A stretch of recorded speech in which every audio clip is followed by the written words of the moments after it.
Hello, so today we're going to create a plotograph. And for this assignment practice, on the day 6 module, you'll see the wave for plotograph practice file, and it might not load in there, that's okay. Just go ahead and click on the text above and you can download the image that way. Once you have that wave.png file downloaded, go ahead and bring that into Photoshop. I guess what I can do is I can show you the finished product just so you can get a sense of where we're going to go with this. So I'm actually going to minimize Photoshop and I'll show you the GIF we're going to create. Let's go ahead and go back into Photoshop. And what we're going to do in Photoshop is we're going to separate out the different parts of this wave and then separate it against the sky as well. So I'll give you a little sneak peek of what that's going to look like. So if you look at my thumbnails over in my layers panel, we can see the crest of the wave, and I'm just going to hide that temporarily, and then there's the foreground surf, and then the body of the wave here, and then the sky, right? And I have these ordered according to those parts of the image that would be most in the foreground. So I guess the surf and the crest, those should be at the top, and then the wave body is in the middle, and then of course the sky is in the background, right? So that's what we're going to end up with. So let's go ahead and do that now.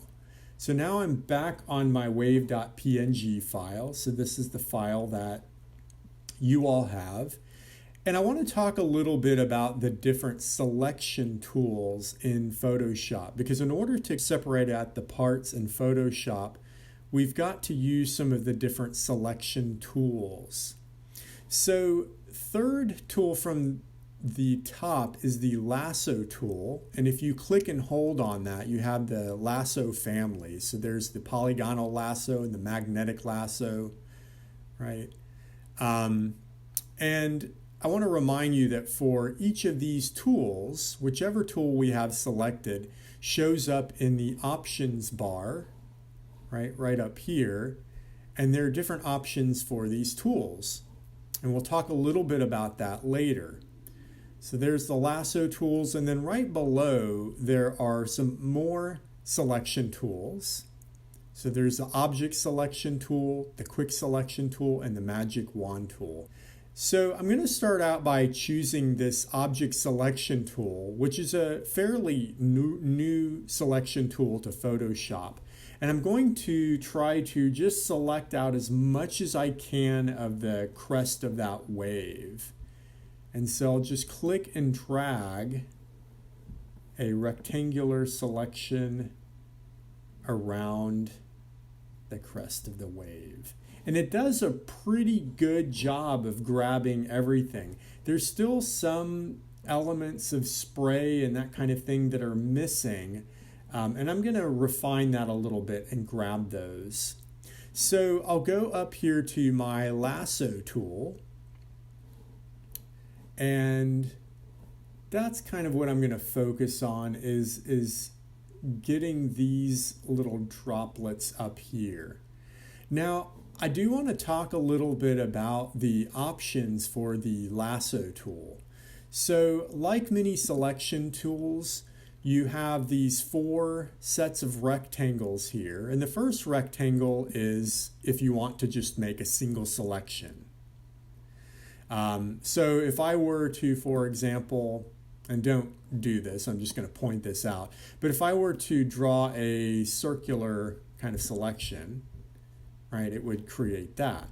But because it's single selection, it doesn't allow for multiple selections at once. So once I drew that single selection, the object selection that I did for the crest of the wave, that's gone. Right? So I don't want to do that. So I'm going to Command Z to undo that.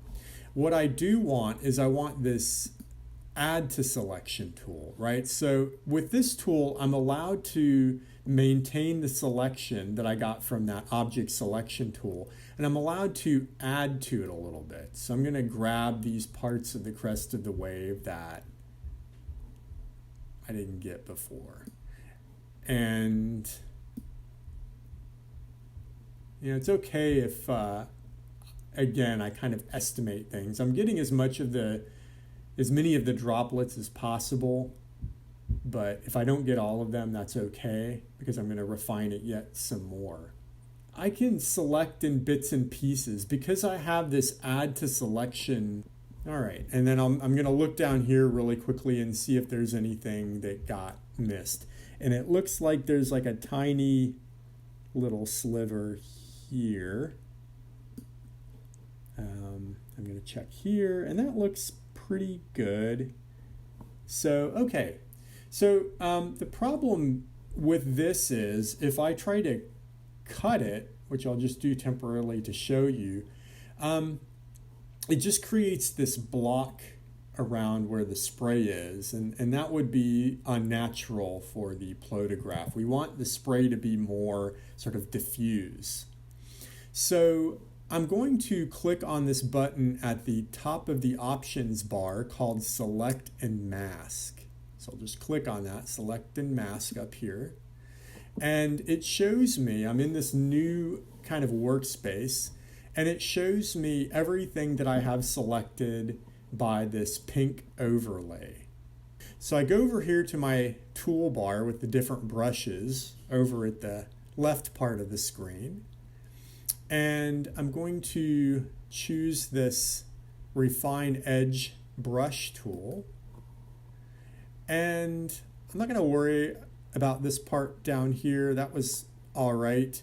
But I'm going to go to around where that spray was and just kind of coast along the edge. And if something happens, like in this case, I unselected some stuff that I wanted selected before, and maybe it just kind of messed up, that's okay. You can always go Command Z and it will take you back. The other thing to keep in mind, and I mentioned this in a previous tutorial, is that you can change the size of your brush by clicking on the left and right bracket keys. So I might actually make my brush just a little bit smaller, so it's a little bit more refined. And what I'm going to do is I'm going to paint right along the edge of where that selection is, not going too far one way or the other.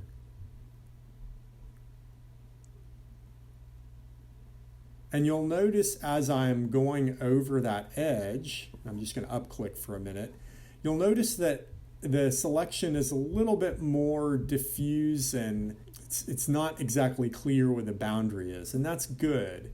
So this is a really good selection tool to use if you're, if you're selecting spray like we have here, if you're doing hair, things that have like kind of a softness to them. Right, so it's picking up, as I'm going over these droplets, it's picking up some of those droplets you can see by the redness of the selection. And I don't need to go under the crest of the wave, right? It's okay if that's more solid. All right, and then I click OK. And if I need to do any further refining, I can do that. Maybe I can grab my lasso tool again. And just, there was a little corner here that got missed. All right, so I'm just kind of going around the edges, making sure that I have everything.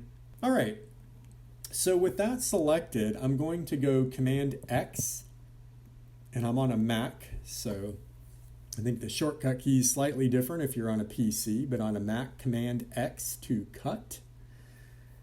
And then I go Shift Command V, as in victory, pastes in place. I'm just going to temporarily undo that. If I had just gone Command V, you can see it pastes the crest of the wave just sort of arbitrarily in there.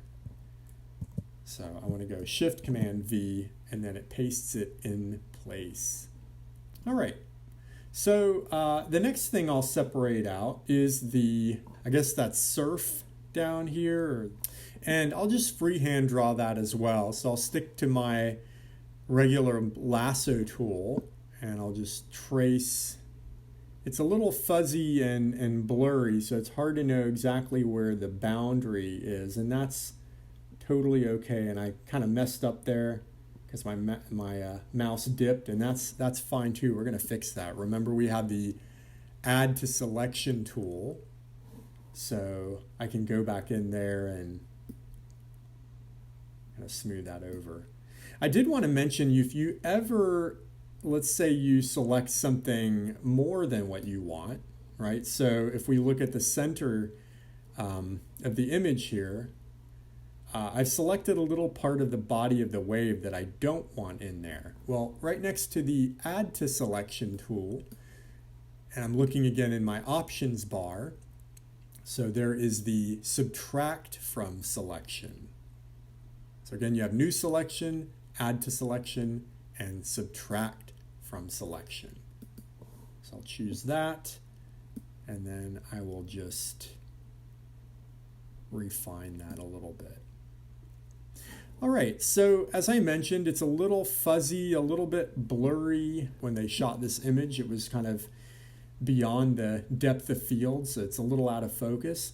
And I'm going to fix that now. So I want to use this as an opportunity to talk about how you can modify your selection after the fact.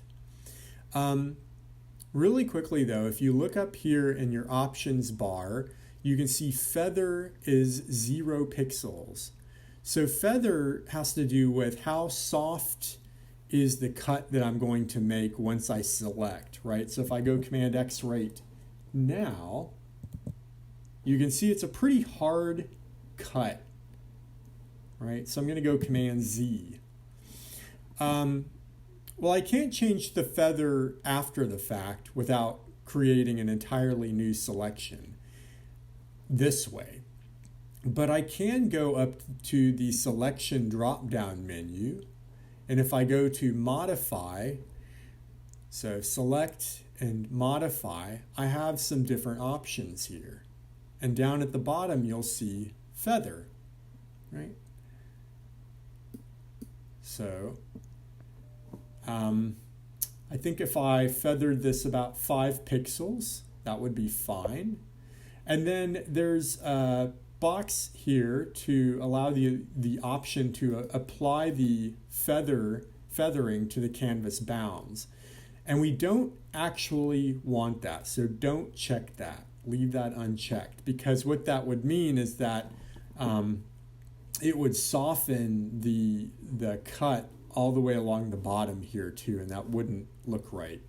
We just want it where this top of the selection is. So 5 pixels, that's okay. All right, so once again, I cut that and then I paste it into a new layer. Now, if I have the crest of the wave selected and I click Command X, it's not going to cut anything, right? Because there's nothing, or there should be nothing in that crest layer, right? So I have to make sure when I make the cut that I'm in the layer with still the bulk of the image, right? So for that, that's layer 1. So I'm going to go Command X, and yep, you can see that the selection softened a bit here, but because we did not apply it to the canvas bounds, right, there's a nice hard cut around the edges. And once again, I go Shift Command V to paste in place. And you'll notice these weird kind of trenches of transparency in between the two layers, and that's okay. We're gonna fix that up later. Don't worry about that yet. I do want to go ahead and start labeling these so we don't just have layer 1, layer 2, layer 3.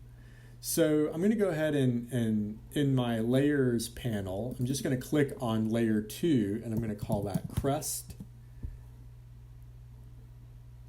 And I can turn that on or off, it doesn't matter. Layer 3, that's that foreground surf layer. So I can call that foreground. And actually, yeah, I will turn those off just so it's easier for us to see what we have left. So the last thing we have to extract is this body of the wave here. And I'm going to go to my object selection tool and draw a rectangle around this. Now I do want to grab these little bits and pieces up here, just like I did with the spray from the crest. So once again, I choose Select and Mask from the top options menu, and I'm going to grab those little spray droplets, like so. All right, and then click OK. Remember once again that in order to extract the body of the wave, you have to be on the layer.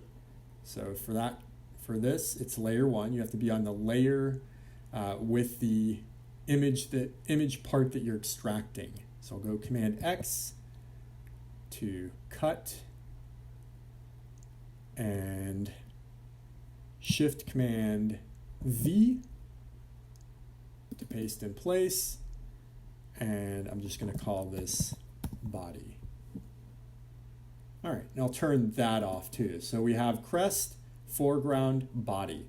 Well, at this stage, it might be a good idea to save, if you haven't already, to save your wave file. So I'm going to go File, Save.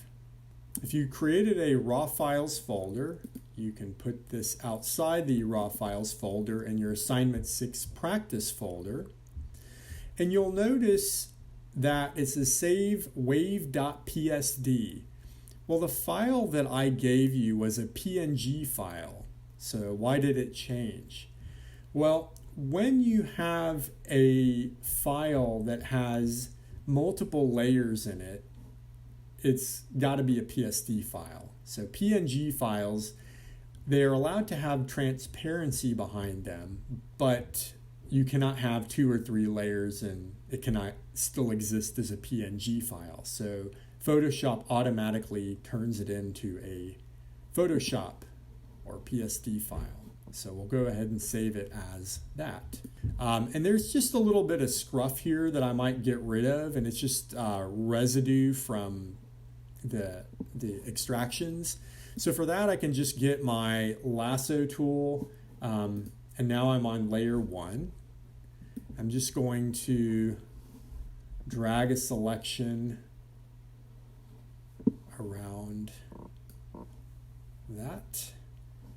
So it looks like it's kind of the empty part, but again, you might have some ratty parts of the image that from the extractions that remained. And I'm just going to Command X to cut that off. All right, so now we have this image here, and I'm going to call this layer 1. I'm going to call that sky. All right, so what we're going to do is we're going to fill this entire area with fake sky. And actually, I'm going to cut a little bit more away from this because I can see some spray droplets kind of lingering here. So I'm going to cut that all away as well. I want to just have only sky.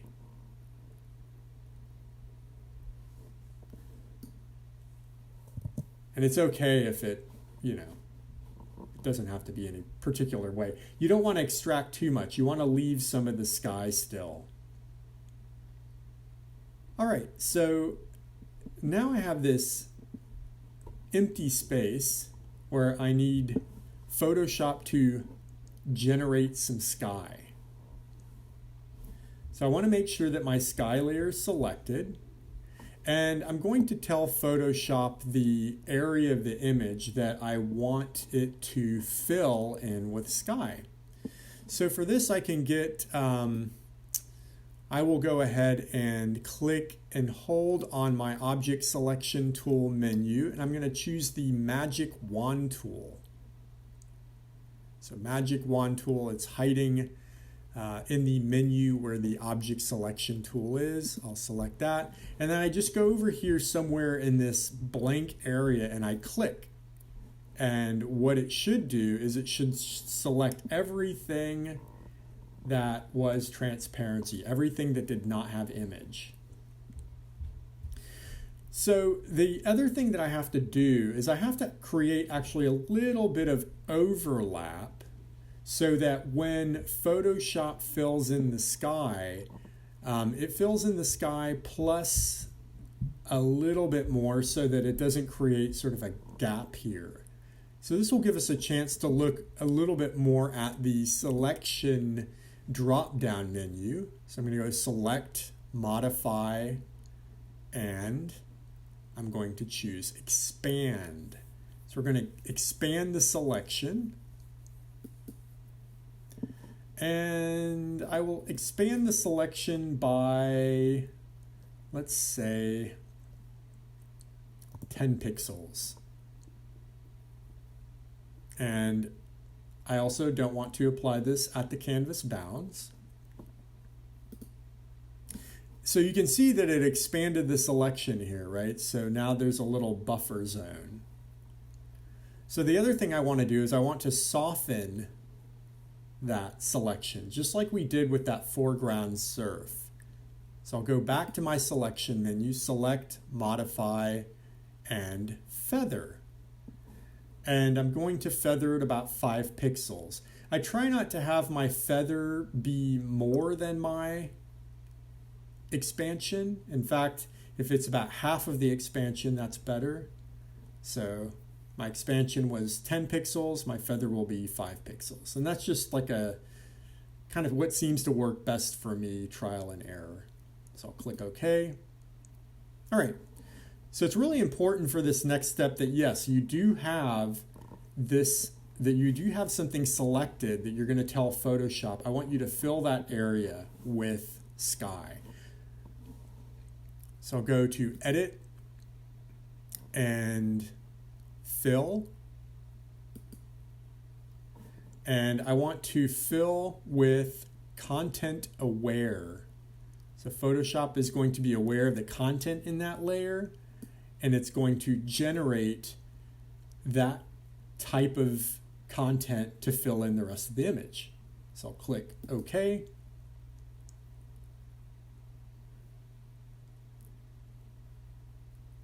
And there you have it. And it looks a little weird down here, like it kind of ripply, and that's okay. We're not actually going to see this part of the sky.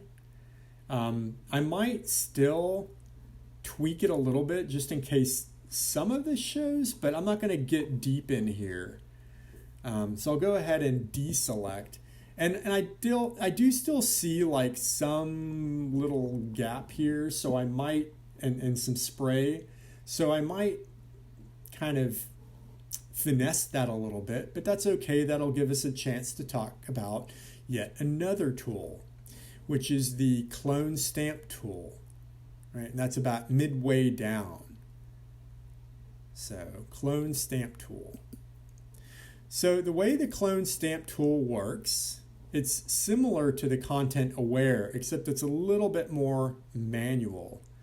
So you basically specify a part of the image that you want Photoshop to take content from, and then you say, this is where I want to paint that content. So in order to do this, you have to first specify a place where you want the content to come from, and then you have to specify the place where you want it to paint over. And just like my other brushes, I can decrease or increase the size of my brush with the bracket keys here.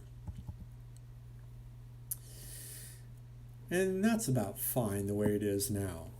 All right, so I'm going to go down here where I want Photoshop to pull some clouds from, and I'm going to press the Option key and hold that down for a minute. And you can see when I press the Option key, I get this little crosshairs. So Option key, and then I click with my mouse.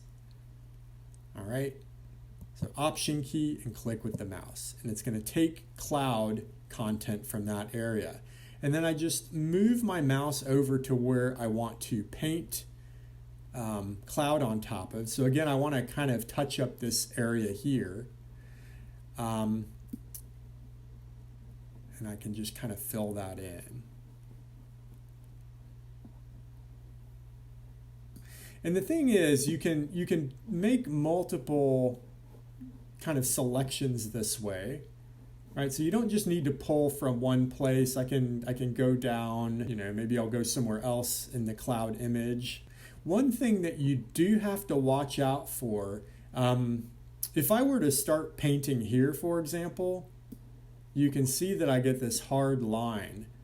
And the reason why is what's happening. If you look at the leftmost part of the image, you see the little plus sign. And basically, Photoshop is telling me this is where we are pulling content from. And the reason why we get that hard line is because it's pulling it right from the edge of the frame. So you have to make sure that you have enough room when you decide where you want to pull that content from. So I'm going to undo that. So again, I'm not going to worry too much about this area down here. It's a little repetitive. And if we were going to see more of this, it would become an issue. And I'll turn all these layers on. Oh, it does look like we have some other issues. So I'll turn the body on. And then I want you to see what happens when I turn the foreground surf layer on, right? So there's a little bit of transparency between the wave, the body of the wave, and the surf. So just like I did with the sky, I'm going to turn off every layer except the body. I'm going to clone stamp and bring some of the wave down. Some of the body of the wave down. So I'm on the body layer and still the clone stamp. And then I'm just going to kind of methodically work with the look of the waves. So I'll start from left and go to right. But you want to make sure and drag enough content into where that gap was. And I don't need to go all the way to the bottom of the image. All right, so same thing, if I turn on the crest here, I don't know if you can see this, but there's like a little white line, and basically that's another little gap between where the body of the wave is and the crest of the wave. So just like I did on the bottom part of the body, I want to do that on the top. All right, so yeah, there's a little bit of rattiness right here. So I can go over to my lasso tool and I can just sort of guesstimate where that arc would happen in the wave and just sort of create a circle around that. And then I'll just cut that away.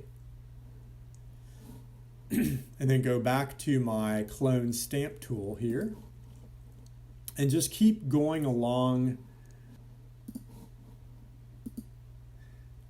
All right, so now you should have all of your wave parts, and just kind of double check and make sure everything looks okay.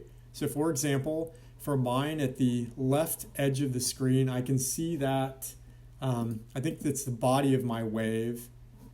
Yeah, I can see some of that left its natural area and is floating up to the sky. So I might just quickly lasso that out and then cut it. All right, so now we are ready to take this into After Effects, and I'm going to have a separate tutorial for that.